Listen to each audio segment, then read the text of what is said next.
Hello. So, happy Tuesday, and welcome to this little bit different of a format. I am currently in your bottom right hand screen, kind of small, but it's okay. I'm using my computer webcam, and this is my Raspberry Pi desktop. And this is going to be really funky because, quite frankly, I am doing my Raspberry Pi coding on my laptop. So,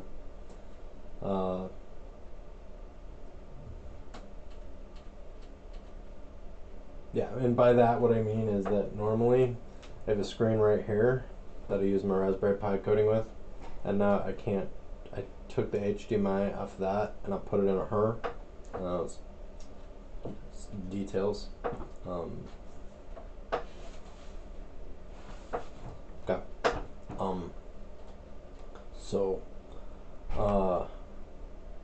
yeah. Now I feel pretty accomplished at this point, but we're gonna attempt to do some coding. So, right. Well, my alternative to doing this was actually to have like a camera that was watching me do this coding on the screen, and no, that was going to be awful.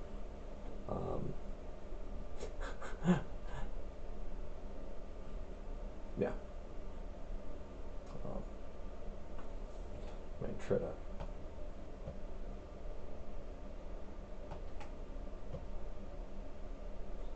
Yeah. Okay. Just trying to make the screen bigger on my end. I don't have.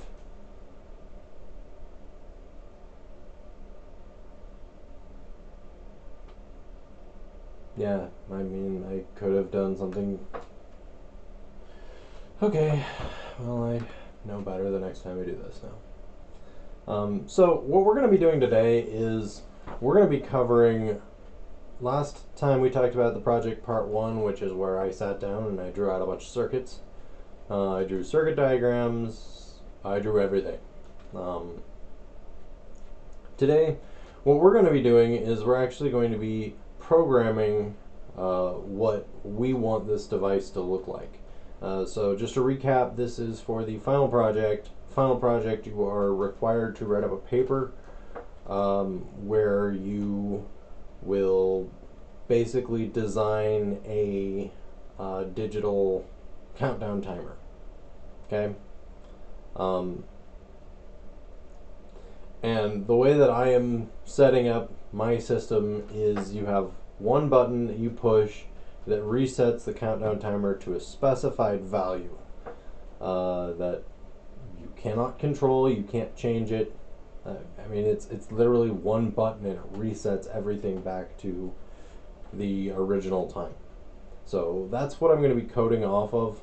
Now, I think unless I could get all of this coding done today, I'm going to continue pushing on this code for the next lecture. At this point, I'm basically giving you the answers to the project. If you want to build your system, you have the LEDs, you should have some wires. If you want to build this on your little breadboard, I will not require you to hand in a report. You will be able to just simply document it with a video, show off what you did. We'll be good with that.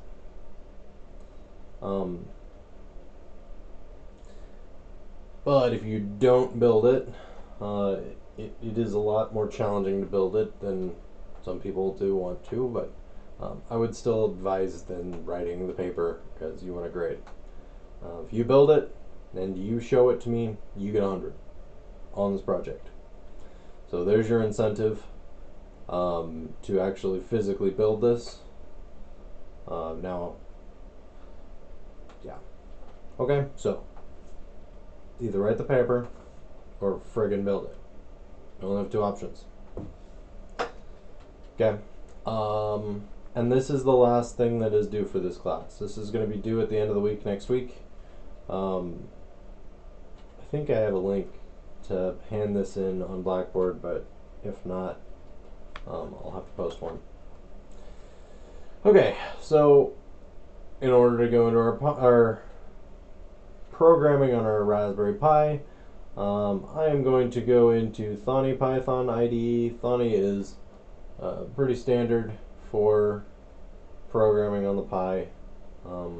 It's the default Raspberry Pi Python 3 program. Let's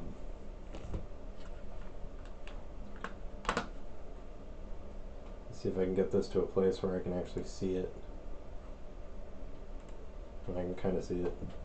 You see me looking like this? It's because I'm coding on a screen that's like this big, and I'm used to coding on a screen that's like this big. So, all right. Now I always begin my code with a bit of pseudocode. The pseudocode is, if you're a professional programmer, putting in pseudocode is always a good idea because it helps you go back later when you're looking at your code. It helps you go back and figure out what it is that you're actually doing with this.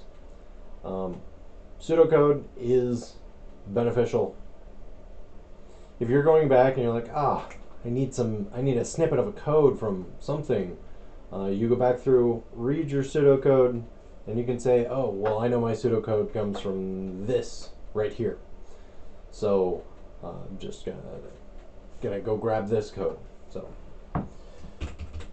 to start, if you put 3 quotation marks, it basically comments out the section between 3 quotation marks.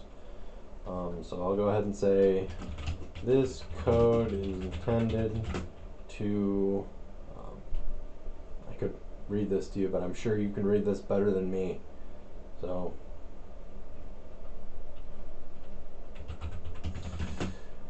bum bum bum.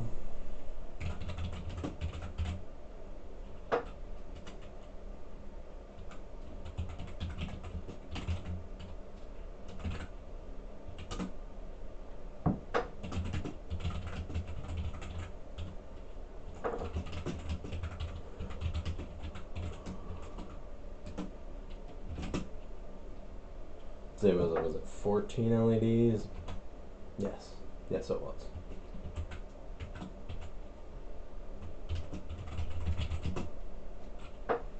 Oh.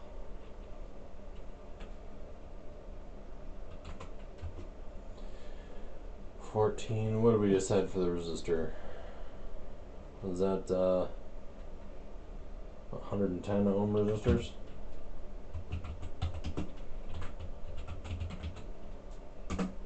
Okay, 1 button, including 1, and this is 2200 ohm resistor.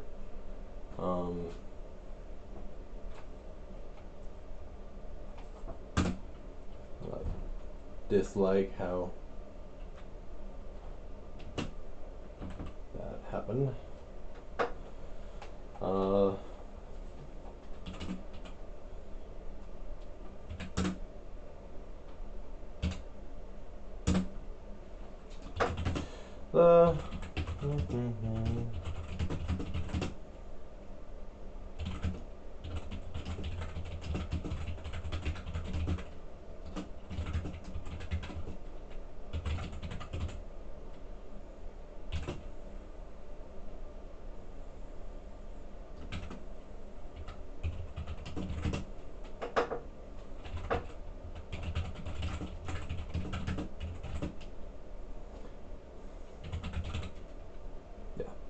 You're literally watching me type. Bum bum bum bum. I mean, what's more fun than getting on a live stream and watching your professor type while not saying a word? Just think of yourselves lucky. Someday, you won't watch anybody type. Okay. So again, the pseudocode continues. We begin by importing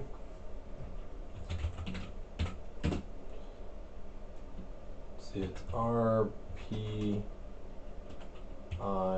that GPIO as GPIO.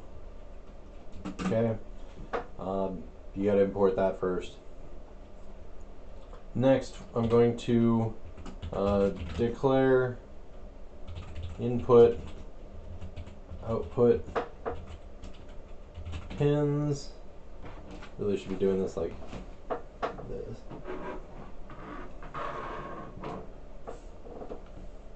Okay.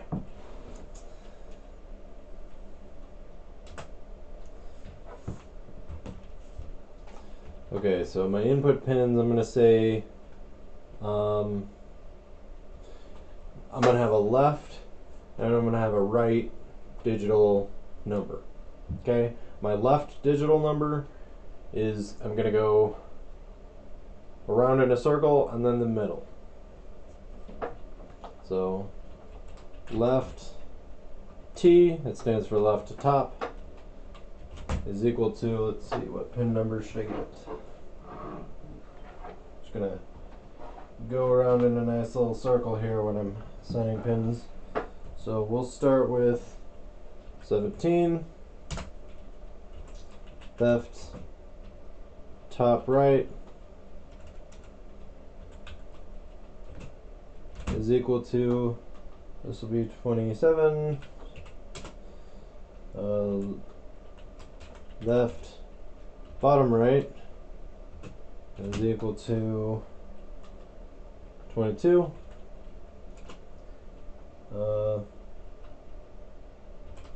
Left bottom is equal to, let's see, we'll go on 5. Left bottom left will be equal to 6. Left top left will be equal to 13, and I've already got left top, so great. I should probably state in here that this is left top LED. Okay, and then this one is left top right LED for the left digital number, and then the rest I think I can figure out from there. Okay, here button, I'm going to go ahead and assign that to 26.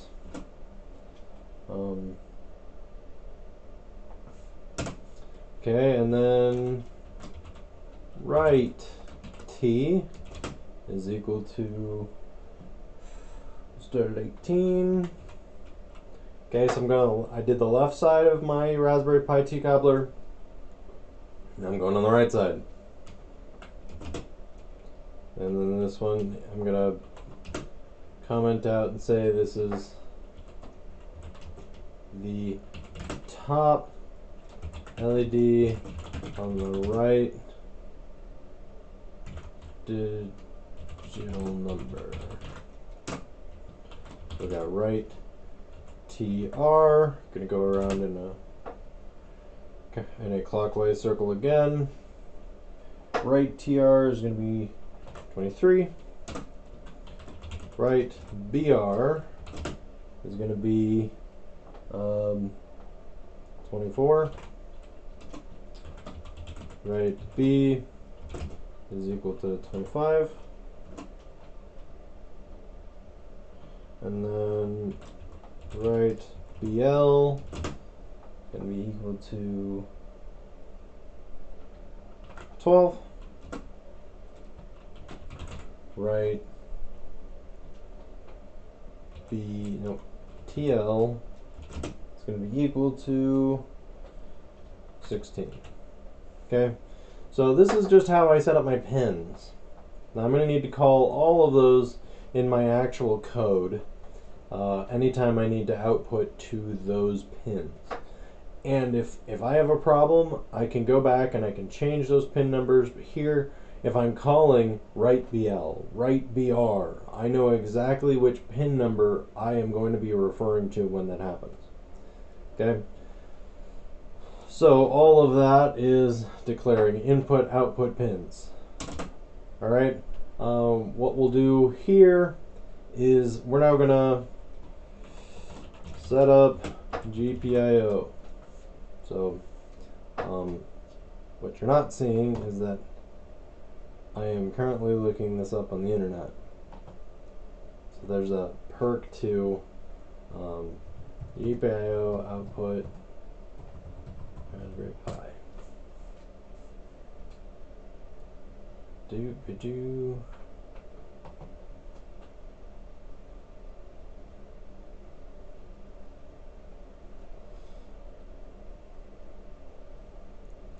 Oh, and something else I should have done.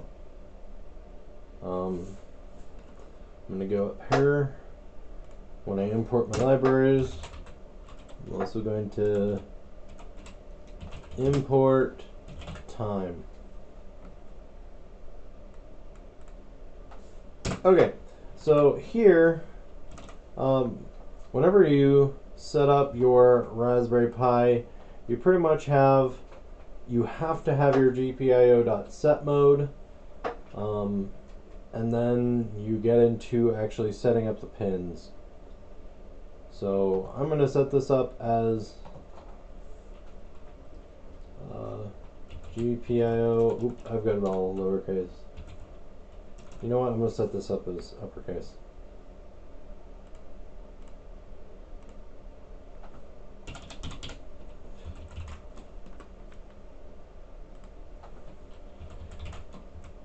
Set mode, and then since we use the board configuration, this is GPIO.board. Okay, so that's fun. Now what we're going to do is we're going to set each of these pins, the pins that we have already assigned. Now we need to assign those pins to inputs and outputs. So this is a GPIO.setup command, and then you have you list the pin. So here we're going to say it's left T, comma GPIO.out. Okay, what that says is that, hey, I want this to be an output.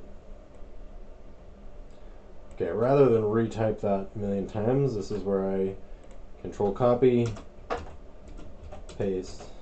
It's 4, 5, 6, 7. Okay, and then this one is not left T, it's left TR, and then it's left BR, then it's left B, and it's BL, and then it's TL. Ah, I didn't. 1, 2, 3. 1, 2, 3. I never coded a middle pin in any of these. Fantastic. So, left M is equal to, let's see, we got 13, we put in 26. We're going to go ahead and name this 19. And then I'm going to specifically label that this is the middle LED. Okay, I'm going to do the same over here. Right. So we're going to do done 16. Right.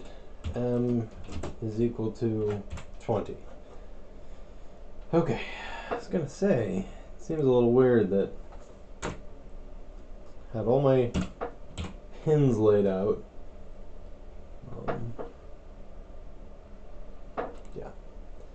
So there we go. There's the left side ones.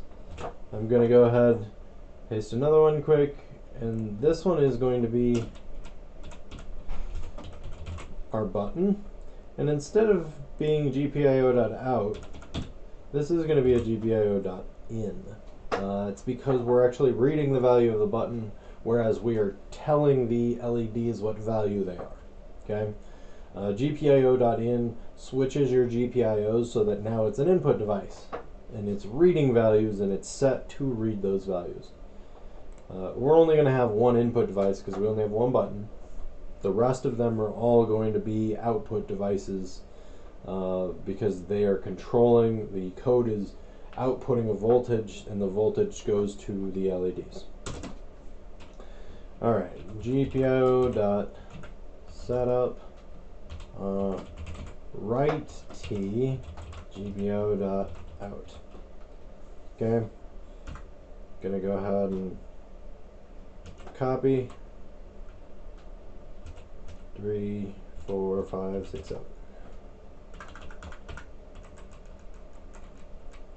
Okay, we got TR, we got BR, we got B, we got BL, we got TL, and then we got M. Okay. So that's all 15 of the inputs and outputs that we coded into our system. Boy, howdy, was that fun. It's fun to watch.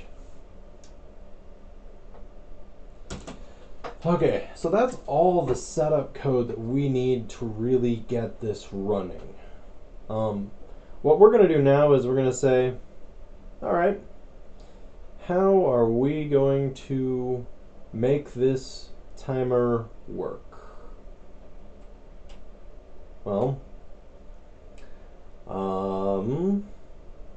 that's a good question. Okay, what I think we're going to do, there's no one right way to do this. The whole purpose of me showing you my programming here is not to say do it exactly this way. It is to say, here is one way of doing it. Feel free to expand, do something better. Heck, feel free to copy my code because I'm not giving you access to this code.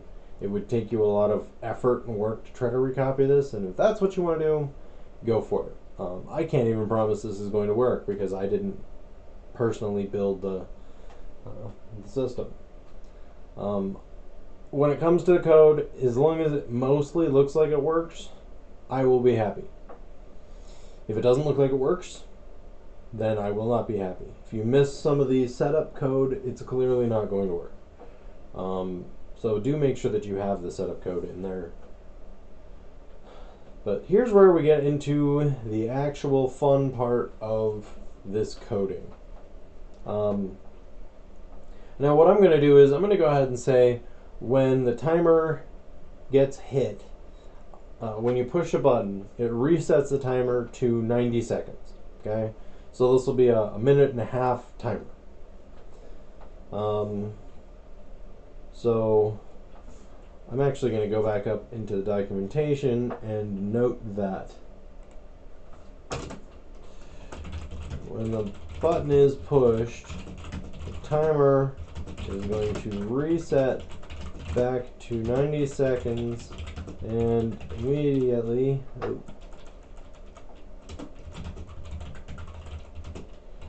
begin counting down again. Okay, so it doesn't matter if you push the button and it's at 45 seconds, it goes back. Okay, now in order to do that, the most important thing that we're looking for here is going to be what time it is and when that button is being pushed. So before really anything, I'm gonna create some functions here. Okay, so I guess this is still some setup code. These functions are going to be turning on and turning off pins based on numbers. Okay, so for example,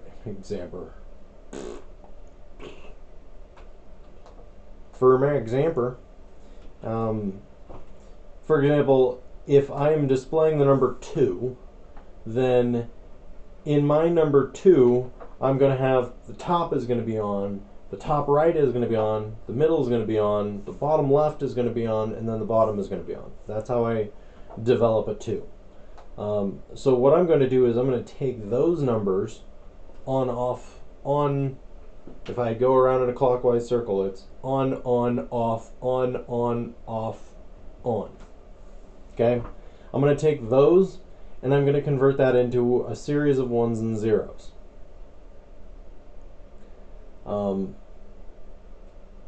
Yes. Okay, so I will list out each one of these numbers. This is going to be set the pin values to correspond to number outputs. Okay, so left 1. Actually, no, I'm just going to say it's. Let's start with 0. 0 is going to be equal to the set of numbers starting at the top, rotating around clockwise, and then finishing at the middle is going to be 1 for the top, 1 for the top right, 1 for the bottom right, 1 for the bottom, 1 for the bottom left, 1 for the top right, and 0 for my middle. And that should be 7 numbers total. Yes. Okay. Nice. Now once again, I'm going to go ahead and copy this because I like doing a lot of copying and pasting when I code.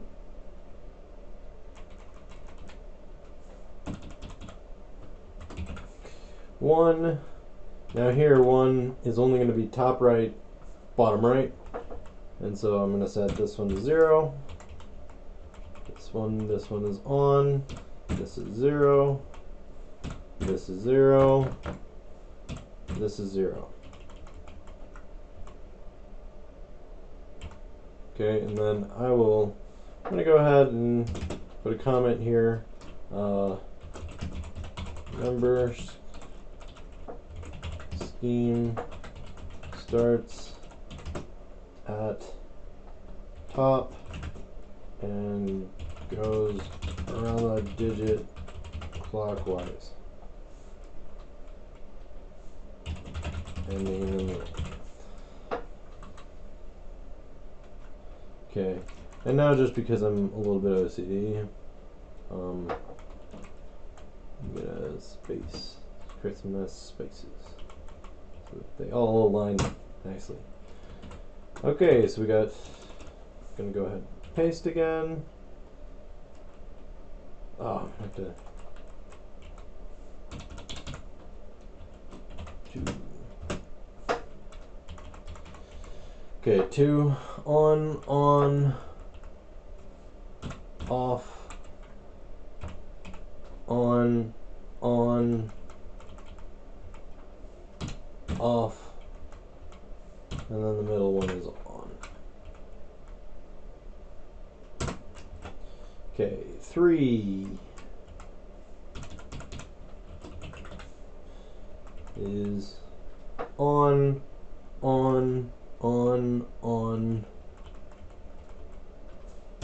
off, on. Okay, so you want the top one to be on, top right one to be on, bottom right one to be on, bottom one to be on, the bottom left one is off, top left one is off, and the middle one is on. Okay, again, all this code means right here. Control V, 4. For 4, you want that one to be off, and then that one's on, that one's on, that one's off, that one's off, that one's on, and that one's on.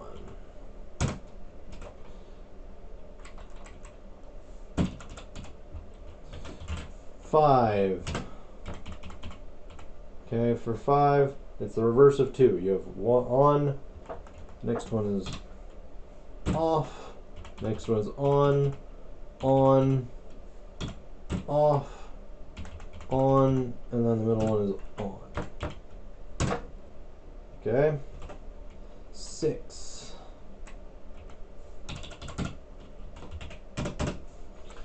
Okay, so 6, you have the top one is on, top right one is off, and I believe that all the rest of them are on after that.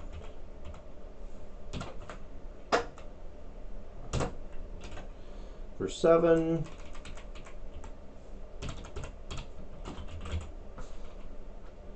okay, you have the top one is on, top right one is on, bottom right one is on, everything else is off.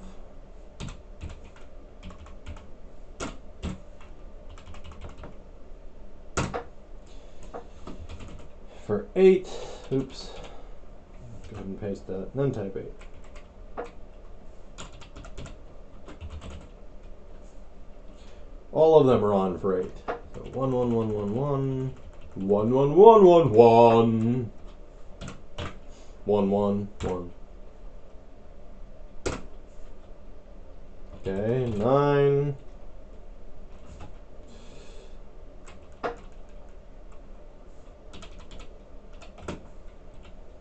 For 9, kind of like a 6, except for the only one that's off is the bottom left.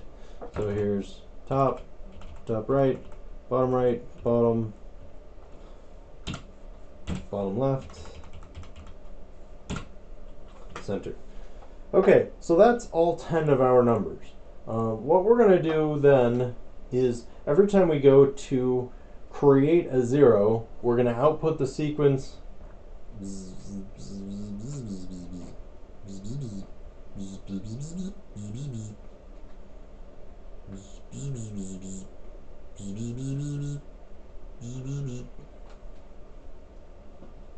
Yes.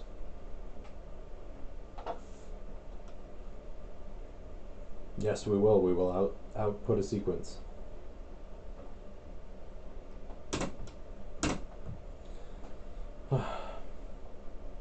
Awesome. Okay.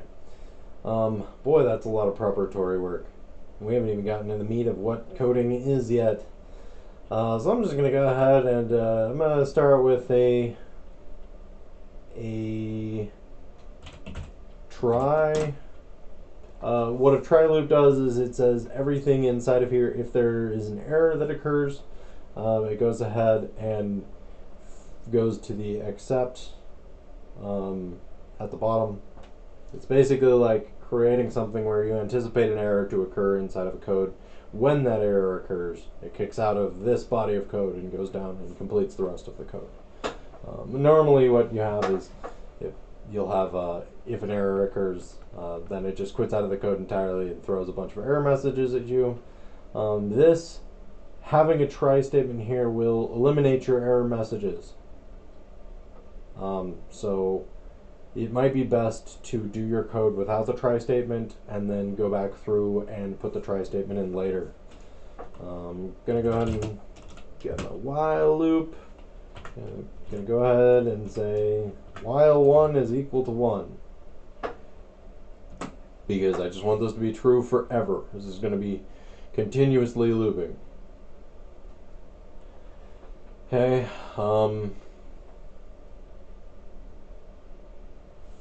Oh, dang.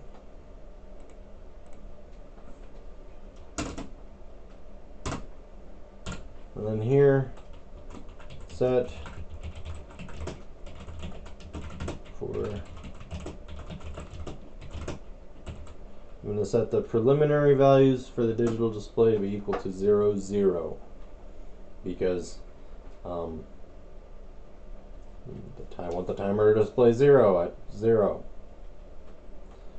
Okay, so number L, which is the left number, is equal to 0.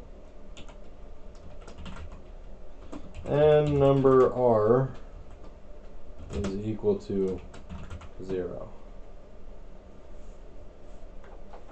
Okay, and I've already got my 0 coded up there. So, and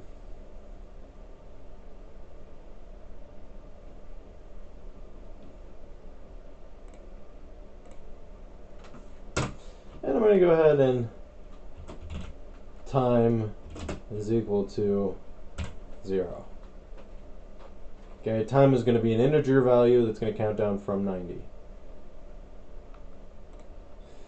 So the first thing that we're going to do inside of our while loop is we're going to try to detect whether or not the button is being pushed. Okay,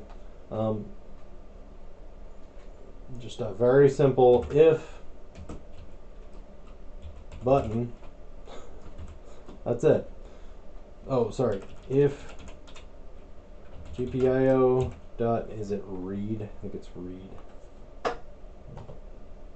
Pull up my code real quick. Oh, it's GPIO dot input.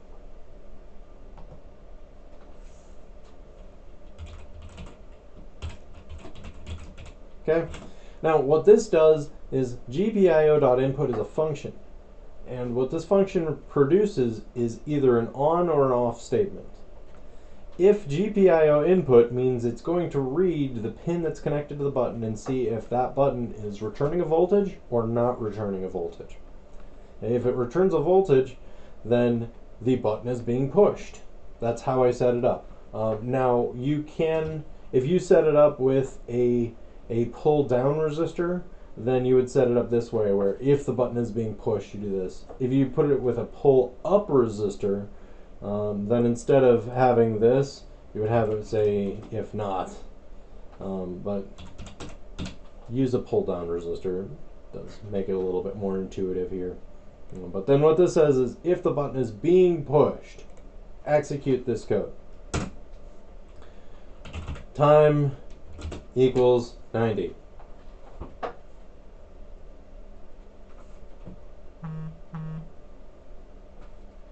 Okay, that's all I need.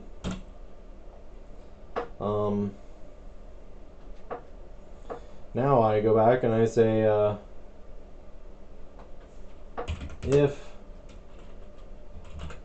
time is equals 0,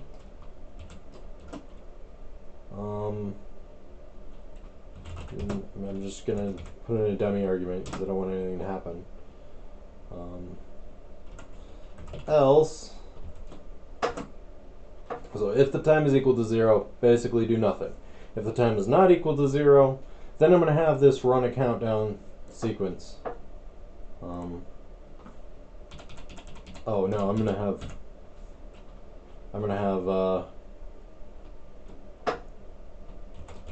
number L equals 0, number R is equal to 0.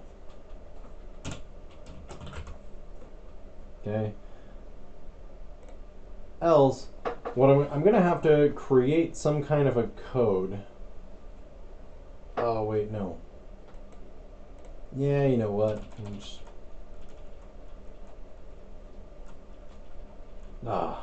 Dang. I'm getting ahead of myself here.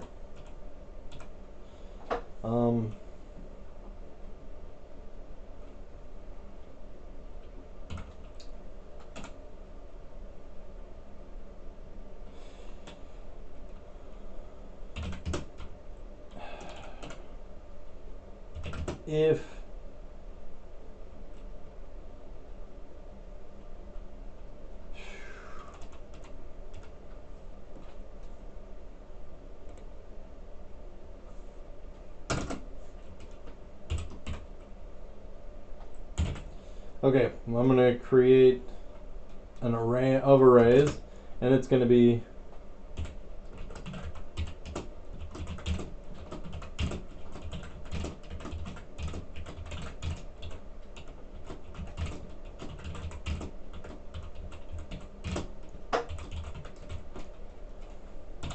all of my array values.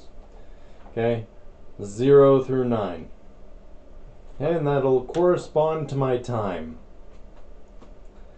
So now, what that means is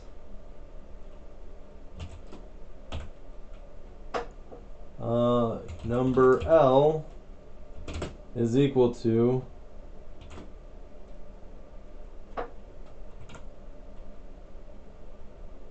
okay, I'm going to use a division function. Basically what I'm going to do is I'm going to divide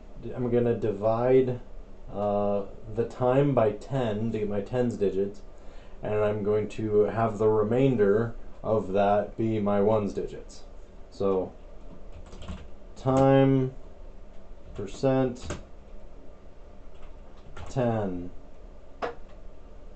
Oh, and it's going to be that value of nums.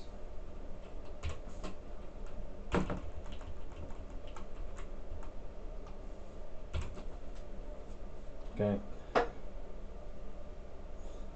I think that's going to do something. You know what? I'm going to go ahead and save this code right now. We will continue this on Thursday. I will finish up. I'm going to go ahead and save this. See, I should have a... I do not. I'm going to create a folder. I like putting all of my programs into a folder. Where are you? I want to make a folder. Where's the new folder button? I think that's this thing. Okay, so this will be Pi programs. And then I'll go ahead and save this as don't want it to be binary calc. This is going to be EGR325 final. And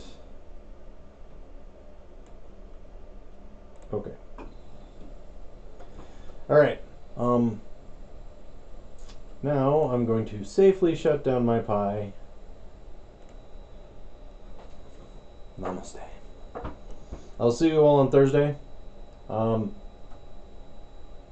Yeah, if you have any questions, hopefully I can answer them on Thursday. Otherwise, I would suggest you start and continue working on your project. Okay? Have a good rest of your day.